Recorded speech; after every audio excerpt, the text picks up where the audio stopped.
बीतने लगा था, देवताओं और असुरों के बीच शक्ति का संघर्ष छिड़ गया। मैं स्वर्गलोक में इंद्र के दरबार में था जब देखा कि सभी देवता निराश और कमजोर हो गए थे। दुर्वासा अर्षे के श्राप से उन्होंने अपनी अमृता और शक्ति खो दी थी। इंद्र और देवताओं को विष्णु के पास ले गया, जो क्षीर सागर में शेषनाग पर विश्राम कर रहे थे। भगवान विष्णु ने देवताओं को समुद्र मंथन करने की सलाह दी, जिससे 14 रत्न और अमृत निकलेगा, जो उन्हें अमर बना देगा।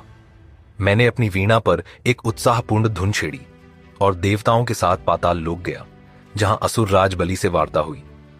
दोनों पक्षों ने मंदराचल पर्वत को मठानी और वासुकी नाग को रस्सी बनाकर मंथन की तैयारी की।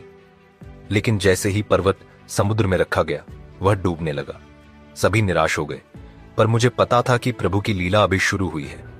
अचानक समुद्र से एक विशाल कछुआ प्रकट हुआ, स्वयं भगवान विष्णु, जिन्होंने कूर्म का रूप धारण किया था। उनकी पीठ इतनी विशाल थी कि मंदराचल पर्वत उस पर एक चिंगारी की तरह लग रहा था। मैंने जय जय नारायण का गान छेड़ा, क्योंकि भगवान कूर्म ने अपनी अद्भुत शक्ति दिखाई थी। देवताओं और असुरों ने मंथन शुरू किया और समुद्र में हलचल मच गई।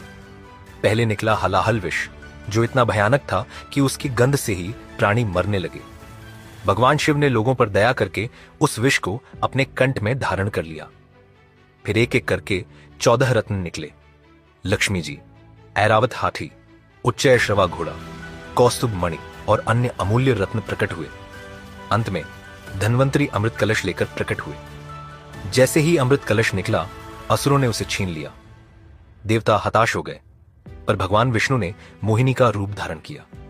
उनकी अद्भुत सुंदरता से मंत्रमुग्ध असुरों ने अमृत उन्हें सौंप दिया। मोहिनी ने चतुराई से देवताओं और असुरों को अलग अलग बैठाया और देवताओं को अमृत पिला दिया।